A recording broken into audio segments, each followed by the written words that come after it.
Good morning. Welcome back to the Broadcast Retirement Network.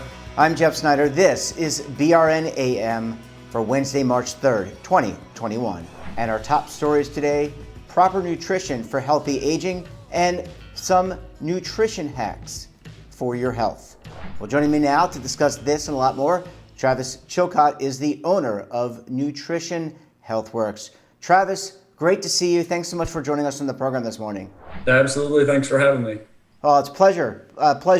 And an important part of retirement and saving is maintaining a healthy body and a healthy lifestyle. How important, from your perspective, is nutrition? What factor does nutrition play in having a good, solid, successful life?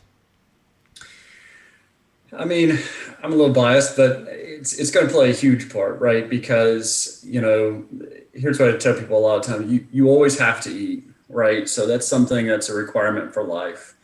So it's something that nourishes your body. If you don't do it properly, or if you don't nourish your body enough, you're going to pay the price down the road. And that's the one thing about nutrition is, sometimes you can feel the effects immediately, but a lot of times it's not till much later down the road before you actually, feel the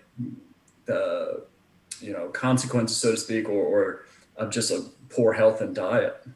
Yeah, and when we're talking about nutrition and healthcare, even if you're a young person, you don't have to be a bodybuilder to eat a healthy lifestyle, right? I mean, you can still have fun. You can still be go out and once in a while eat some of your favorite foods. But we're not talking about complete restriction. What we're talking about is balance, getting the nutrients that you need to ensure that your body, whether you are 22 years old or whether you're 82 years old, has the right building blocks. Yeah, absolutely. I mean, making it fun and exciting is a big part of what needs to be done, and much like talking about there again, circling back to eating's a way of life, we're going to be doing it forever, right? So having some spicing it up a little bit, trying new things, always keeping it exciting is an easy way to stay motivated about eating healthier, making better choices. And then on the flip side of it is making sure you're not, knocking yourself too hard for if you do make what you may consider a poor choice or what have you, or yes, you do cave into some fast food from time to time or whatever. That's no big deal. But it also adds that little bit of spice. If you want a little bit, you want pizza or you want a burger, you want something like that. You've got to do those things. But overall, you want to make healthier choices for the majority of your choices. Yeah, and let's talk about how you approach this with your clients. I mean, you lead a team of nutrition professionals. First of all, what type of clients do you have? I mean, are they all young? Are they all over the range in terms of what their goals are, in terms of their ages, their maturity level, et cetera? Yeah, that's a great question because we've certainly expanded it personally as a company. We just added a pediatrics section of ours. We brought on a pediatric dietitian that specializes in that. But so now we see all age ranges. Before it was mainly considered adults, but now, we see youngsters all the way down. Food allergies, 22 months old, I think is the youngest that we've seen to date, all the way up, into seniors. So we do work with all age ranges. Most dietitians and nutrition professionals should be, pretty well versed in at least adults. And some are specialized in pediatrics. So you can find a professional that can deal with each level or variation of age groups. But at our particular company, we're from start to finish. Yeah, and you bring up pediatric nutrition, and one of our society has a lot of diseases. I bring up diabetes, cancer. There's a lot of certain diseases that have been on the rise. One of which is I previously mentioned is diabetes.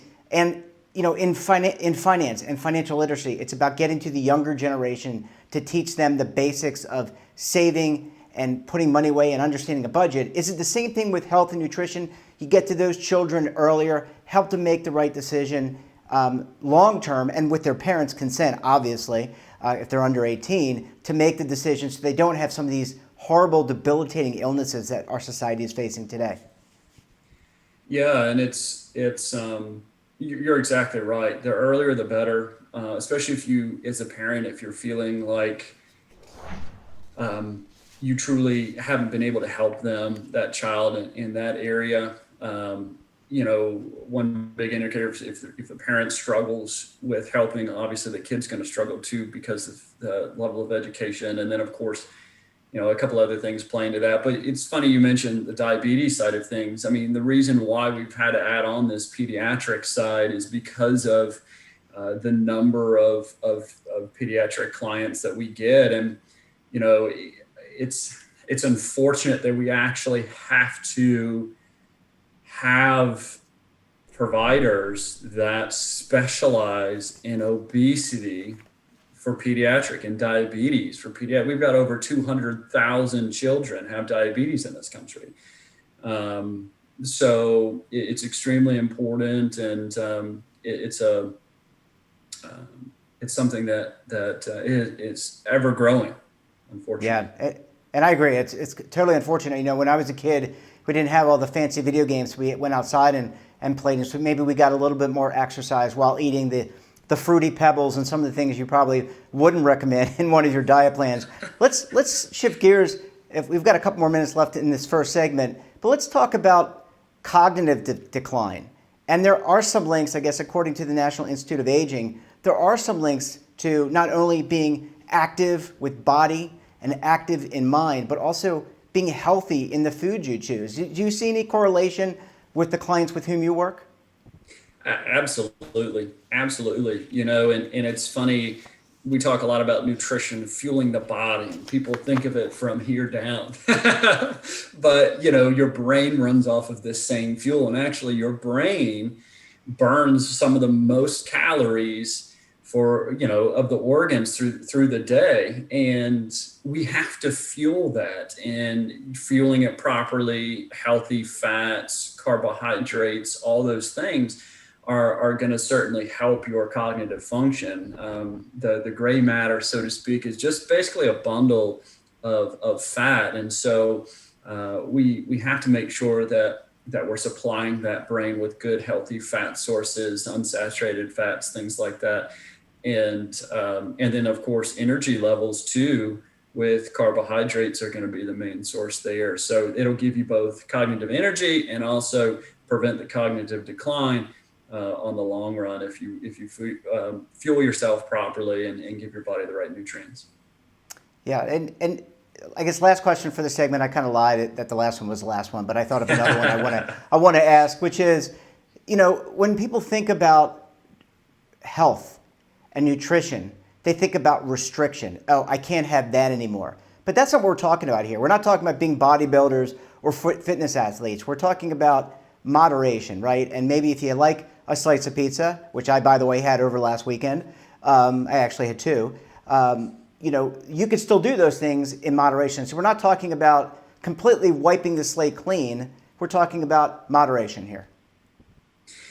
Yeah, absolutely. And there's actually a good keyword for this now. It's called diet culture. It's kind of a really nice little phrase that we have, a diet culture. That's what we live in now, is a diet culture. And what our job and what we're doing and many other nutrition professionals are doing is trying to destroy that, and with diet culture comes restriction. And that's the reason why we're trying to eliminate this, try this, try that. And we get people who call in and they say, I don't know if you can help me or not, because I've tried everything and yada, yada. And they go through all the gamuts of the different types of restrictive dieting that they do.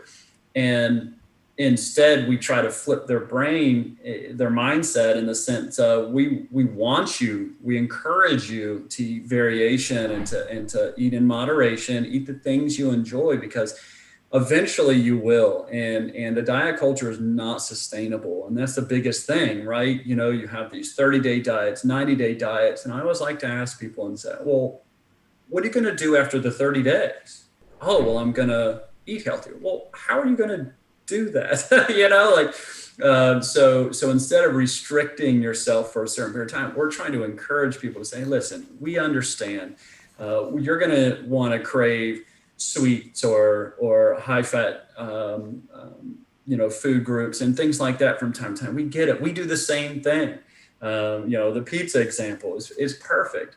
So, but how do you take that and do that in moderation? And then how do you move on from that as far as switching up, your other integrating into other food groups and things like that to make it overall a choice that your brain and your body's going to enjoy because you don't feel restricted, but at the same time know that, hey, I'm staying in the right path and I'm eating healthier, and I can feel better about being able to include the foods that I really, really enjoy. And somebody's not telling me I can't have that anymore when they're, 30 or 40 years old, and you're thinking to yourself, oh gosh, you mean I can't have this particular food for the next 40 years of my life? That's absurd.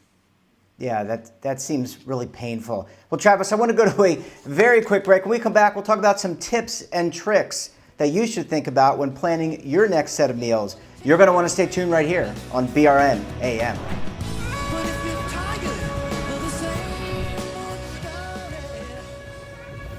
Imagine a new television network that will make you richer, healthier, and in control of your financial future.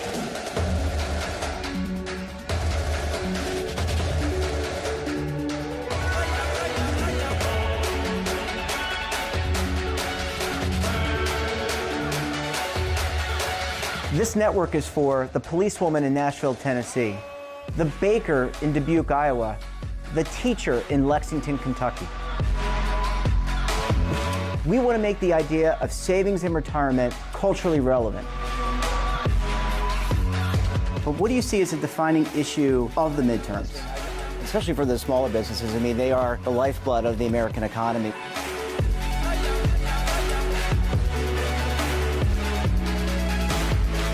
Featuring exclusive interviews, current affairs, and docuseries. 33 years old, you retired early. The philosophy is money only matters if it helps you live a life that you love. But you got to start thinking about retirement as soon as you get in. The Broadcast Retirement Network will drive very high engagement with premium partnerships.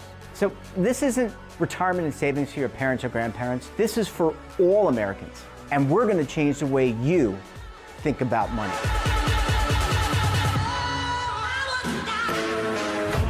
Welcome to the next frontier of retirement and savings. This is BRN, the Broadcast Retirement Network. Are you stuck with a low credit score? A credit report and score that's causing you to be denied credit or pay higher interest rates than others for the same things? Then do what Terrence did and call Credit Repaired for your free credit evaluation to help restore your credit. I started thinking about buying a new house, and my score wasn't where I needed it to be. I called and spoke with one of the representatives, and we just had a good conversation, and I liked what he was saying. Just one call for his free credit evaluation was all it took to start back on the track to repairing his credit. I'm seeing the deletions and I'm getting the report, so I know something's being done. It does make a difference to me. All it takes is one call to get started. Credit Repair has given me a second chance to have a better credit score. Don't let a low credit score hold you back another day. Do what Terrence did and make the call for your free credit evaluation. Call 800-819-4152. That's 800-819-4152. Again, 800-819-4152. Welcome back. We're talking to Travis Chilcott. He's the owner of Nutrition Health Works. Travis, thanks so much for staying with us this morning. Yeah, I'm excited. This is great. You know, you're making me, all this talk about food is making me extremely hungry. And I think a lot of people out there who are watching the show, at least when it's broadcast at 7:30 a.m. Eastern time, they may be planning their lunch, they may be making their breakfast. What are some tips or tricks that people can use? I don't want you to give away the story here because you're doing this every day with your clients, but what are some things that people should think about when they're planning the food for themselves, their spouse, their children, or maybe their mother or father?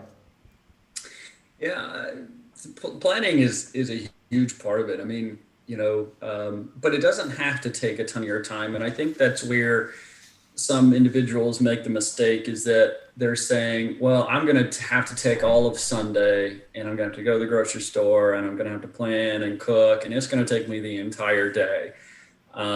Simplicity is key. There's things that are microwavable that are still good. There's things that can be prepped very easily and very quickly and done in bulk. And I think bulk is the main thing. So tip number one would definitely be, don't necessarily have a Sunday, let's say, or one particular day set. My recommendation is look at your schedule and see what is typically the most available 1 to 2 days that you have during the week. That might not be Sunday, right? That could be sometimes in the morning, or it could be later in the afternoon. Those are the days in which you'd want to plan. I normally recommend 2 because food in the fridge is going to be good for about 3 to 4 days. So there's 7 days in a week, right? So we need to plan ahead for that. But cooking in bulk is definitely a really, really good tip. And, first thing in the morning, you want to start the day off right, but you also want to make sure you have things available for lunch and dinner. Yeah, go ahead. Sorry. No, I'm sorry. I didn't mean to interrupt you. I was going to say, when shopping, do you have any recommendations? We're not going to talk about brands, but when you're actually shopping for food, you mentioned prepping, but you need to pick up the food. Do you shop on the perimeter of the supermarket? Where are the best places to shop for getting brands? Because people, I'm going to be lured. I love Australian Darylia licorice, and I cheated yesterday and had some. But people are going to be drawn to getting some of those snacks. But where should people generally shop in a food market? So one, don't go to the grocery store hungry, ever. That's always a terrible idea. I've actually walked in and eating a snack right as I was walking in just to make sure that I wasn't hungry. So the perimeter of the grocery store is going to be where majority of your fresh items are. So that's definitely a go-to kind of mentality to have when going in, is going around to those types of areas, the vegetables and fruits, and then your meats, dairy, and all that jazz. But there are going to be some items within the actual middles themselves, like the middle areas. That's where your rice and your pastas are. A lot of times there's snack bars, things like that. Nuts are going to be usually in that middle section as well. So I can't say necessarily take a specific direction and only stay at the perimeters, because there's still going to be some items on the inside. I think the main thing is if you don't go hungry, and then go with a list and stick to it, and not only will you be in and out of there faster, but also, as long as you're sticking to the list, right, you're only getting the items. So your budget is happy with that because you already know what items you need. So you know approximately how much it's going to cost you going to the grocery store, but also the fact that you don't end up picking out things that aren't on the list. And therefore, either sometimes they can be, picking up too many choices that aren't quite on your program as far as what the needs that your body has. And therefore you're just kind of wasting your time and wasting effort there. But go with a list. Perimeter is always a great choice. But then when you're going into those internal aisles, make sure that you're getting exactly what you came there for. Yeah, really good advice. I want to ask you about labels, because a lot of the food, clearly a vegetable doesn't have a label on it. But Right. if you buy food, it generally has label. And, it's based on some assumption of calories. So one, how do I take in all that information that's on the label when I'm buying food? And then two, how do I determine what my caloric needs are? Because I'm only 5'8", maybe about 155 to 160 pounds. My needs are going to be different than someone who is 6 foot and has 6 foot and 200 pounds. So how do you make that distinction? That's a great question. So before you really start diving into the food labels, you want to know what your caloric needs are, right? So one way to do it, and the method in which we use, is called metabolic testing, to where you breathe into a machine and it actually tells us with 99% accuracy how fast or slow your metabolism is and how many calories that your body burns each day. If you don't have access to one of those, then there's online websites like a MyFitnessPal, for example, to where you can type in your age, your name, your height, and all that. And it kind of kicks out an approximation. So once you have that information, then you want to start diving into food labels. What do you want to look for on food labels is going to vary depending on what your health needs are. And that's kind of there again, where the professionals kind of come in to help out with that. But if you have high blood pressure, one of the key things you want to look for anything on a packaging is sodium levels. If you have high cholesterol or you have other type of particular needs, you want to look for the fat content and make sure that the fats are coming mostly from unsaturated type fats, which you'll have there on the label. Things not really to worry about. I can't say that too many people would need to worry about like protein content, the vitamin and mineral content. I mean, it's helpful to know those things, but most particular, caloric needs for an individual, doesn't specifically have to look for that. I mean, you won't really want to focus on the things that are going to be a factor in your health goals, and high blood pressure, cholesterol, things like that. We see that all the time. Those would be the things that I would look for. And then the calories, right? So if you know approximate calorie needs for the day, you could split those up into sections and say, okay, this would, I have, 200 or 300 calories allocated towards a snack in the morning. You can look at the label, determine, is this going to be a snack that's going to fit in with the profile that I'm looking for my health goals? Yeah. I guess last question here, Travis. Or comment and get your reaction to this. We're talking about food that we consume, but we don't want to underestimate the importance of water. I think the human body is 2/3 water? The earth is 2/3 water, one of the two. Earth Maybe is it's both. 2/3 water. Body's even more. Yeah. Body even more. So we don't want to underestimate the importance of drinking a glass of water. And for me, it isn't sticking to what I'm eating. Oftentimes it's me not hydrating myself. And when you're dehydrated, it may make you hungry. So water is my Baltimore accent coming through, water. But we need to be thinking about consuming water, taking the breaks, getting some water or some other fluid that is not high in calories to make sure that we're properly hydrated, right? Absolutely. The general rule is going to be about 8-ounce cups a day. You can include coffee and tea into those categories as well. The only thing I don't normally count would be like a soft drink, for example. I don't count that necessarily as hydration. That's a long story, but and it doesn't have to be just water either. I mean, it could be flavored water, right? I use those, little packets and things to flavor my water from time to time, especially if I feel like I'm not getting enough that day. And I've been looking at the same water cup for a few hours, and I think to myself, maybe I'll spice it up a little bit. And then what I find is that I drink faster that way. So it kind of catches me up on maybe some missed opportunity there. But yeah, it's the recommendation is based on body weight. The more of a body you have, the more water you need. And so it varies from person to person, but in general, make sure you're getting about 8-ounce cups. Start there, and then you can address whether you're still feeling like you're not quite getting enough, or maybe you're getting an adequate amount. Yeah. Well, Travis, unfortunately, we're going to have to leave it there, but really great discussion, real great conversation. I think the audience has a lot to walk away with here in terms of planning their meals and properly and healthfully aging. Travis Chilcott, pleasure talking with you, and look forward to having you back on the program again very soon. Thank you, Jeffrey. Thanks for having me. And that wraps up this episode of BRN AM. Have a topic of interest, someone you think we should talk to, then drop us a line. And don't forget, for all the information in retirement markets, technology, personal finance, so much more, all in one place, check out our daily newsletter, The Morning Pulse. So until tomorrow, I'm Jeff Snyder. Stay safe, keep on saving, and don't forget, roll with the changes.